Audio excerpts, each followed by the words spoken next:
Let's be honest for a second. If this man existed in real life, we'd be filing a restraining order. But because he's fictional, suddenly it's hear me out. Welcome back to the podcast Midnight Library. I'm Knox, and today we're going to be talking about the red flags that we fully see, clearly understand, and absolutely ignore. Because, he's fictional, emotionally unavailable, and morally questionable. But somehow, he's still our favorite comfort character. Tonight, we're going to be breaking down why the possessiveness feels romantic, why the trauma dump feels like intimacy, and why we keep saying, I could fix him, like it's some personality trait. But before we get into it, if you're enjoying the chaos, make sure you're following me on all my social media. Everything is linked right there in my bio, and that's where you'll get any updates, extra content, and all the behind the scenes that don't make it into the open. And here's the deal. Stick around until the end because I'm sharing the one fictional red flag I still ignore to this day. And it might be worse than yours. But anyways, I digress. Let's go ahead and take our breath. And let's begin talking about the men we would never tolerate if they were real. So tonight, we're going to be talking about red flags. The ones we warn our friends about, the ones we swear we'd never tolerate, and the ones that the moment a man becomes fictional, somehow stop being deal breakers and start being interesting. And before you start defending yourself, just don't, okay? This isn't an intervention. It's an observation, a gentle one, and maybe a slightly amused one. Because dark romance readers don't ignore red flags because we don't see them. We see them very clearly. We just don't care. At least not when they're wrapped in a narrative that promises intention, devotion, and safety inside of the fantasy. So let's go ahead and talk about them. Calmly, honestly, and with a little side eye. We're going to start with one of the most common red flags. Emotional unavailability. In real life, that's exhausting. It's lonely. It's the kind of thing that drains you slowly until you're begging for clarity. But in fiction, emotional unavailability gets rewritten as mystery, as restraint, as someone who doesn't open up easily. And therefore, when he does, it matters. The story tells us that he's not distant because he doesn't care. He's distant because he cares too much. And that reframe somehow changes everything. It's another classic, possessiveness. Real possessiveness is controlling.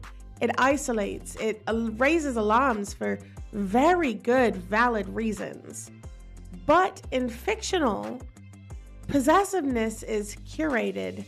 It's selective. It's pointed. He doesn't want to own her. He wants to protect what he's chosen. The narrative makes it clear where the line is. And because the story guarantees her safety, the same behavior reads as focus instead of a threat. And trust me, that distinction is doing a lot of work. Then we have to bring up vigilance. The watching, the knowing where she is, the always being nearby. Yes, in reality, That's called stalking.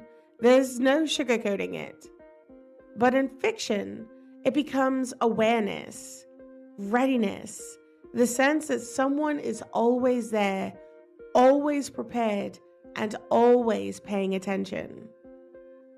The fantasy isn't about being watched. It's about being noticed. Then we move on to control.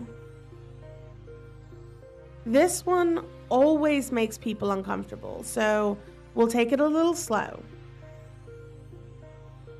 When they say he makes decisions for her, what comes to your mind?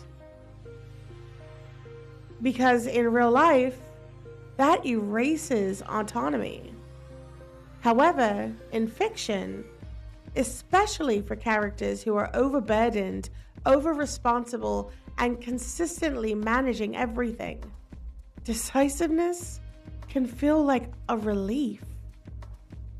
The appeal isn't about losing power. It's just about laying it down, even for just a moment. Fiction reframes control as competence, as certainty, as someone who can handle the weight, so that she or he doesn't have to. Now we should probably get to the nitty-gritty. We're going to talk about the red flags that are no longer considered subtle. The ones that don't pretend to be acceptable. The ones such as violence. Yes, that is obviously in real life an immediate no. But in fiction, it operates on a personal morality rather than universal rules. He isn't violent randomly. He's violent selectively, purposefully, and the story makes it very clear who is and who isn't in danger. The brain responds differently when threat feels contained, when the danger has direction. That is why a man who is dangerous to the world, but safe with her, becomes compelling instead of terrifying. Are you ready for another uncomfortable one? How about the refusal to apologize? In real life, that's emotional immaturity. But in fiction, it's often framed as pride, as someone who doesn't perform remorse easily, but whose regret shows up in actions instead of words. When vulnerability is scarce, it becomes powerful. Scarcity increases value, even emotionally. Now let's talk about jealousy. Real jealousy is reactive. It's rooted in insecurity. But fictional jealousy is awareness. He notices when others look at you, and he reacts because he knows your worth. And yes, we need to acknowledge the truth. The word mine is doing a lot of heavy lifting here. It's not about the ownership. It's about the exclusivity, about the certainty, and knowing exactly where you stand. Which brings us to another red flag, and this is one that we ignore consistently. Poor communication. In real life, this ruins relationships. In fiction, it creates tension, longing, scenes filled with looks instead of words, and silence that feels charged instead of empty. Miscommunication becomes pacing. Now let's talk about danger in itself. The phrase, he's dangerous. Think about that. Yes, that is in fact the point. But the danger is just symbolic. The story signals again and again that she is not the target. The world is. Your nervous system knows the difference between simulated danger and the real threat. But that's not why your pulse quickens. That's not why your body tenses. It's because you're safe. And because you're safe, you're free to enjoy the intensity.